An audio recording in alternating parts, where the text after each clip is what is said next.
बहुत पुण्य का समय होता है जब हम सब लोग सत्संग में भाग लेते हैं। अभी दुनिया विश्राम कर रही होगी, सो रही होगी, और आप सब लोग यहाँ बैठ करके गायत्री का जाप कर रहे हो, संध्या कर रहे हो, यज्ञ कर रहे हो, ईश्वर की, भगवान की प्रार्थना कर रहे हो। इससे बढ़िया सुंदर और जीवन क्या होगा। इसलिए ईश्वर का, परमात्मा का धन्यवाद किया करो प्रातः और सायंकाल। परमात्मा का जो स्वरूप है वेदों के अंदर, वो कैसा है। आजकल इस विषय को लेकर के सारे संसार में भ्रम बना हुआ है। पहले तो बहुत सारे दुनिया में लोग ऐसे भी हैं जो बिल्कुल भी उस सत्ता पर विश्वास ही नहीं करते, और जो करते हैं तो उनको यही पता नहीं है कि वास्तविकता है क्या।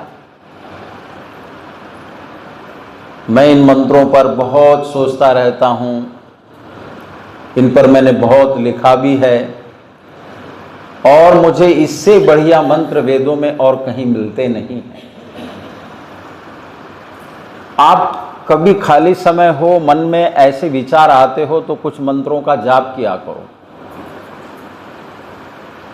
कभी गायत्री का जाप किया करो, कभी परमात्मा के मुख्य निज नाम ओम का जाप किया करो। चलते उठते बैठते फालतू के विचार नहीं आने चाहिए मन में।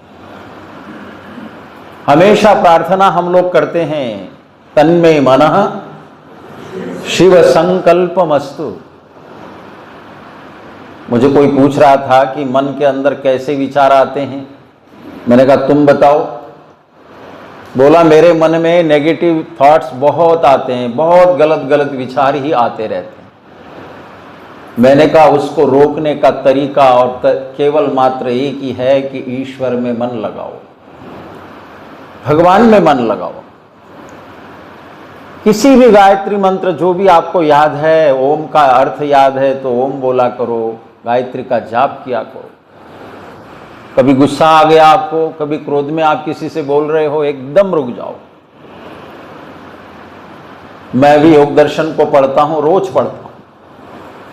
एक सूत्र उसमें दिया है कि कितने प्रकार के विघ्न हमारे संसार में हैं, जीवन में हैं, बाधाएं हैं। शरीर में बीमारियां, कभी आलस्य, कभी प्रमाद, मन नहीं लगना। ये सारे सूत्रों की चर्चा करते करते और एक सूत्र पतंजलि ने बड़ा सुंदर दिया कि यदि मन को वश में करना है ना, मन को शांत करना है, कहते हैं ना पिन ड्रॉप साइलेंस, कोई पता ही नहीं चल रहा कहां हो क्या हो। उसके लिए एक सूत्र दिया कि जब मन के अंदर बहुत सारे गलत विचार आते हों, अच्छे विचार आते ही नहीं हों, तो उसके लिए सूत्र क्या देते हैं पतंजलि? बड़ा सुंदर सूत्र देते हैं, तत्प्रतिषेधार्थम एक तत्वाभ्यास। तत् का मतलब है कि जो पीछे उन्होंने विघ्न बताए, बाधाएं बताई, जीवन में कष्ट आ रहे हैं, विपत्तियां आ रही हैं, वो तो आएंगी आएंगी। सारे उदाहरण दिए उन्होंने। दुख है, दौर्मनस्य है, अंग में जयत्व है, बैठ रहे हैं संध्या में, यज्ञ में, शरीर साथ नहीं दे रहा है, अनेक प्रकार के तकलीफ वे हमारे जीवन के अंदर बाधाएं बन करके आती हैं। तो उनका समाधान क्या है, सलूशन क्या है? तो सूत्र में ऋषि ने बहुत प्यारा वचन दिया, तत्प्रतिषेधार्थम। ए दुनिया के लोगों, जो कष्ट आ रहे हैं, बाधाएं आ रही, वो तो आएंगी ही आएंगी। यदि उनको रोकना है, प्रतिषेध का मतलब है उसके ऊपर कंट्रोल करना है, रोकना है उनको, तो क्या करो? एक तत्वाभ्यास, एक तत्व का अभ्यास करो। आप समझ गए होंगे एक तत्व का मतलब क्या है। एक तत्व का मतलब है ईश्वर का स्मरण करो, ओम का स्मरण करो, उसका ध्यान करो, उसका जाप करो। एक तत्वाभ्यास। एक ही तत्व मन में आए, कैसा है, क्या कर रहा है, हमको देख रहा है कि नहीं देख रहा है। क्या सुंदर मंत्र आता है, तत् सपर्यगात शुक्रम कायम अव्रणम अस्नाविरम शुद्धम पाप विद्धम। कबीर मनीषी परिभू स्वयंभू याथा तथ्यतोर्थान व्यदधा शाश्वतीभ्य समाप्य। बहुत अच्छा मंत्र है। महर्षि दयानंद ने इस मंत्र को कोट किया कई जगह, मैंने देखा। आप देखेंगे सत्यार्थ प्रकाश के 7वें समुल्लास में, सत्यार्थ प्रकाश के 8वें समुल्लास में, सत्यार्थ प्रकाश के 11वें समुल्लास में। देखो कितनी कहां से खोज करके लाए स्वामी दयानंद। और तो और ऋग्वेदादि भाष्य भूमिका का जो एक चैप्टर आता है, ग्रंथ प्रामाण्य और अप्रामाण्य, कि कौन से ग्रंथों को मैं मानता हूं और कौन से ग्रंथों को नहीं मानता हूं, उसके अंदर भी स्वामी जी ने ये मंत्र कोट किया है। तो मैं कहना चाह रहा था कि इतना प्यारा मंत्र है, इतना प्यारा मंत्र है। अब आपको तो याद रहते नहीं है, आप सोचते होंगे भाई शास्त्री जी ने इतना बड़ा लंबा मंत्र बोल दिया तो क्या करें। तो मैं कहता हूं, जब ये मंत्र इतने बड़े बड़े याद ना हो तो इनका भाव याद करो। और जो मंत्र याद है, ओम तो सबको आता है ना, बोलो कौन किसको नहीं आता ओम। मैं आपको ओम का इंपॉर्टेंस बताऊंगा। अब इस बार तो ये विषय ले लिया कि इसका इंपैक्ट कैसे पड़ता है हमारे जीवन के ऊपर और इसका ध्यान कैसे करना है। ये जो इसके अंदर मात्राएं हैं बड़ी कमाल की है साहब, लोग समझते नहीं है।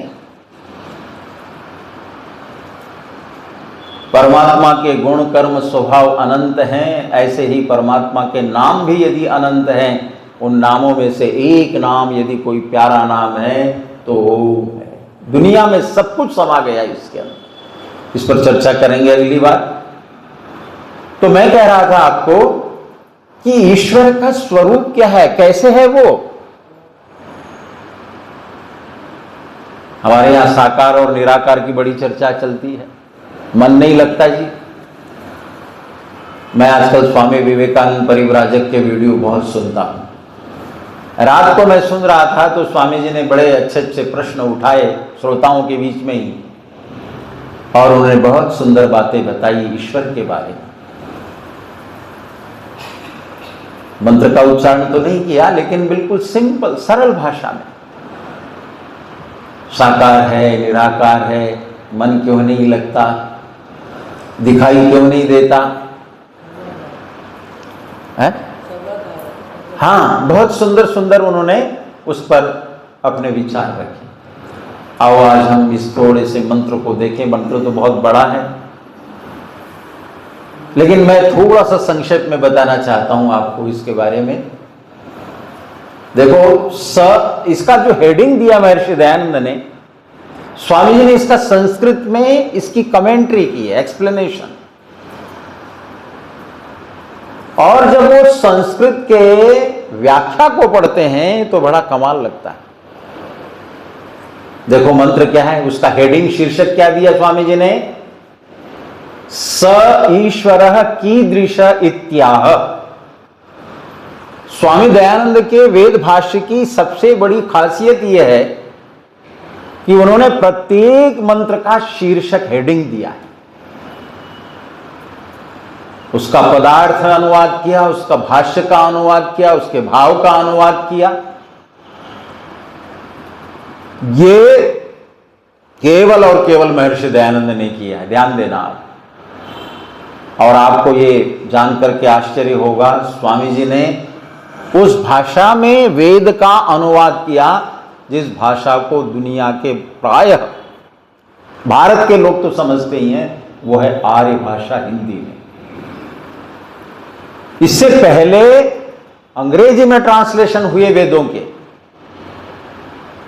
शंकराचार्य ने संस्कृत में बातें लिखी हैं बहुत सारी, और वेद तक तो वो पहुंचे ही नहीं थे। लेकिन 19वीं सदी का जो सबसे बड़ा वेदज्ञ विद्वान, आधुनिक भाष्यकार इंटरप्रिटेशन ऑफ द वेदास, वो यदि कोई करने वाले थे तो महर्षि दयानंद सरस्वती थे। कभी पांडिचेरी आप गए हो तो अरविंदो के, श्री अरविंदो का आश्रम है, वहां देखो, हमारे आर्य जगत के बहुत लोग वहां जाया करते थे, सन्यासी विद्वान लोग उनके आश्रम में रहते थे, मेडिटेशन ध्यान साधना किया करते थे, बड़े बड़े विद्वान, आचार्य अभयदेव विद्यालंकार, जगन्नाथ वेदालंकार, कमाल के विद्वान थे साहब ये लोग, और इनका जीवन भी वैसा ही था। तो एक दिन कहने लगे श्री अरविंदो से विद्वान लोग कि स्वामी जी, अरे श्री अरविंद उनको क्या बोलते थे, आचार्य जो भी बोलते थे कि आपने सारे लोगों को स्मरण किया है, लेकिन हम देखते हैं कि आपने ऋषि दयानंद के बारे में कोई भी बात नहीं लिखी। अब प्रसंग बस सुना रहा हूं। तो श्री अरविंदो कहने लगे, ऐसा है तुम लोग मेरे आश्रम में रहते हो, ध्यान करते हो, पूजा, और बहुत अच्छा लगता है मुझे, मेरे ग्रंथों का तुम संस्कृत में अनुवाद करते हो। जगन्नाथ वेदालंकार की संस्कृत इतनी सुंदर थी, कहते हैं मैंने तो सुना है उनके स्नातकों के साथ कि बाण भट्ट को भी वो मात कर देते थे। ऐसे ऐसे विद्वान पैदा हुए, आप समझते नहीं हैं। कादंबरी की जो शैली है, उस शैली पर जगन्नाथ वेदालंकार लिखा करते थे, तभी तो श्री अरविंदो जैसे उनको बहुत सम्मान किया करते थे। तो जब अगले दिन बुलाया सब स्नातकों को, तो बोले देखो तुमने पूछा ना कि मैंने आज तक महर्षि दयानंद के बारे में कुछ लिखा नहीं, चलो अब ये देखो, ये पेज पढ़ो आप। और वो छोटे छोटे ट्रैक्ट हैं मेहता साहब, और इतने गजब के हैं। स्वामी दयानंद का व्यक्तित्व और कृतित्व इस नाम से हिंदी और अंग्रेजी में वो छपे हुए हैं। आपका आर्य समाज यदि चाहे तो उसको छापना चाहिए, उनको बांटना चाहिए जगह जगह। क्या बढ़िया अंग्रेजी में है, हिंदी में थोड़े से ट्रैक्ट, छोटे से, मेरे ख्याल 25-30 पेजों के होंगे। वो अंग्रेजी में जो लिखा दयानंद एंड हिज लाइफ, और उसके शुरू से ही वो लिखते हैं। वो कहते हैं कि मैं हिमालय की उपत्यका में जाकर के जब देखता हूं और कोई व्यक्ति वहां खड़ा होकर के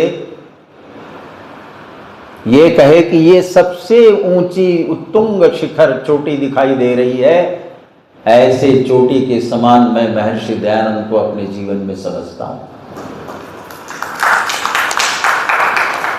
कहते तुम लोग मेरे से कहते हो दयानंद के आगे मैंने स्वामी नहीं लगाया, मैंने और कुछ नहीं लगाया। अरे दयानंद के नाम के सामने तो स्वामी शब्द क्या, कितने ही शब्द लगा लो वो छोटे पड़ जाते हैं। दयानंद तो संसार में अकेला ही हुआ है, उसके सामने विशेषण कितने ही लगा लो वो सारे विशेषण उसके सामने बौने लगते। और फिर क्या लिखा उन्होंने, मैं तो बिल्कुल, श्री अरविंदो ने वेद रहस्य नाम के 2 पुस्तकें लिखी हैं, बहुत सुंदर। और वेद के बारे में जो उनका चिंतन रहा है वो आधुनिक भाष्यकारों में विरले ही थे। और स्वतंत्रता संग्राम में तो उन्होंने पता नहीं कितना काम किया, नाम तो नहीं आता, लेकिन देखो कितना काम किया उन लोगों ने। और वो कहते हैं कि मैंने वेदों के भाष्यों को बहुत सारे लोगों का देखा, उसमें मैक्स मुलर और पता नहीं कौन कौन से अंग्रेजी भाष्यकार, सायण, वुवर्ट, ग्रिफिथ, पता नहीं कितने आधुनिक भाष्यकार, सबके भाष्यों को मैंने पढ़ा, लेकिन जो कुंजी वेदार्थ को समझने की मुझे महर्षि दयानंद के भाष्य से मिली वो मुझे आज तक कहीं से नहीं मिली।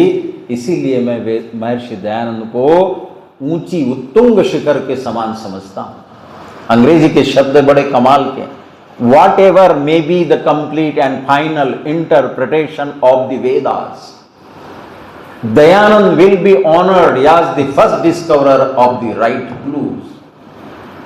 वेदों का अंतिम और प्रामाणिक भाष्य की कुंजी यदि किसी को मिली है तो मैं सबसे पहले महर्षि दयानंद को नमन करता हूं। इसलिए थोड़ी कहा इन लोगों ने ऐसे। वेदार्थ की कुंजी क्यों मिली, वेदार्थ की कुंजी उनको क्योंकि वेद के शब्दों को यदि समझा है तो महर्षि दयानंद ने समझा है। इसलिए मैं कहना चाहता हूं आपसे कि स्वामी जी ने जो वेद भाष्य किया है यजुर्वेद का और ऋग्वेद के 7.25 मंडल का, उसके पीछे साहब बहुत गहरा विज्ञान छिपा हुआ है। ऐसे ही थोड़ी करते थे स्वामी जी भाष्य।